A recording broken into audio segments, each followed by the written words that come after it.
ఉగ్రవాదాన్ని ఉపేక్షించేది లేదని మరోసారి స్పష్టం చేశారు ప్రధాని నరేంద్ర మోడీ. మన్ కీ బాత్ లో మాట్లాడిన ఆయన పాక్ ఇండైరెక్ట్ గా వార్నింగ్ ఇచ్చారు. పారాలింపిక్స్ లో భారత్ కు పతకాలు సాధించిన అథ్లెట్స్ ని అభినందించారు. వచ్చే పారాలింపిక్స్ కోసం ఇప్పటి నుంచే ప్రత్యేక ప్లానింగ్ తయారు చేసి క్రీడాకారులకు శిక్షణనిప్పిస్తామన్నారు.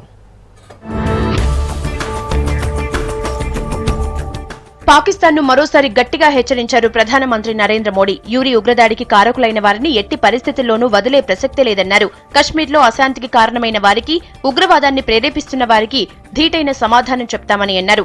మన్ కీ బాత్ 24వ ఎడిషన్ లో భాగంగా మోడీ మాట్లాడారు. कानून और व्यवस्था बनाने के लिए शासन को कुछ कदम उठाने पड़ते हैं। मैं सुरक्षा बलों को भी कहूंगा कि हमारे पास जो सामर्थ्य है, शक्ति है, कानून है, नियम है, उनका उपयोग कानून और व्यवस्था के लिए है।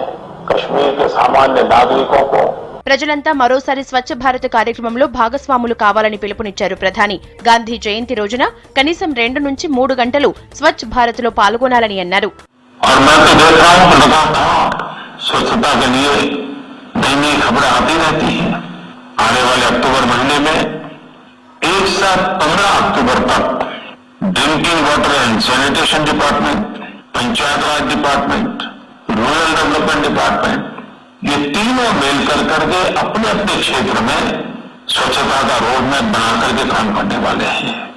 मेरा नागरिकों से भी अनुरोध है कि ये विभागों के द्वारा जो काम चलते उसमें आपका कहीं संबंध आता है तो आप भी जुड़ जाइए। దేశ సంక్షేమాన్ని దృష్టిలో ఉంచుకుని ఎల్పీజీ సబ్సిడీ వెనక్కి ఇచ్చేసిన వారిని మన్ కీ బాత్ లో అభినందించారు మోడీ.